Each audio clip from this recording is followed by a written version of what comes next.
پاکستان مسلم league نون China کے وفد کی شیخ ارسلان حفیظ کی قیادت میں وزیر اعظم اسلامی جمہوریہ پاکستان میاں محمد شہباز شریف سے ملاقات۔ مسلم لیگ نون چائنا کے وفد میں شامل صدر حاجی فدا حسین، جنرل سیکرٹری رانا غلام ربانی، سینئر نائب صدر شیخ جاوید شبیر، سیکرٹری اطلاعات کاشف امین اور چودھری محسن نے وزیر اعظم میاں محمد شہباز شریف اور ڈپٹی وزیر اعظم اسحاق ڈار اور کابینہ کے اراکین سے ملاقات کی اور باہمی دلچسپی کے امور پر تبادلہ خیال کیا گیا۔ کابینہ کے وزراء احسن اقبال، مصدق ملک، عطا تارڑ، اورنگزیب رمدے، عبدالعلیم خان، جام کمال، رانا تنویر، شیزہ فاطمہ خواجہ اور دیگر پاکستانی آفیشلز کے ساتھ مسلم لیگ نون نے اپنی کاروباری صورتحال پر تبادلہ خیال کیا۔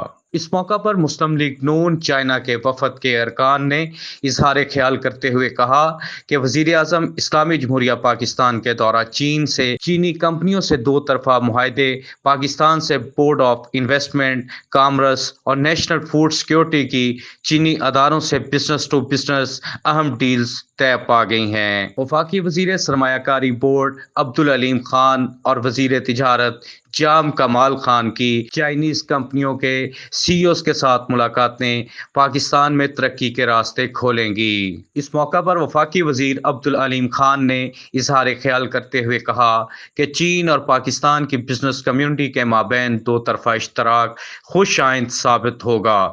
توانائی، infrastructure development, farming, engineering, construction اور لاجسٹک کے شعبوں میں بھی سرمایہ کاری ہوگی۔ پاک چائنا بزنس کانفرنس کے ثمر آور ہونے سے پاکستان کی معیشت مزید مضبوط ہو سکے گی۔ وزیر اعظم اسلامی جمہوریہ پاکستان میاں محمد شہباز شریف نے پاکستان مسلم لیگ نون چائنا کے وفد کے ارکان کی کاوشوں کو سراہا اور چائنا میں مسلم لیگ نون اور پاکستان کی ترقی کے لیے اہم کردار ادا کرنے پر ان کی کاوشوں کو سراہا۔ Abdul Hannan Chaudhry, PNN TV، Lahore.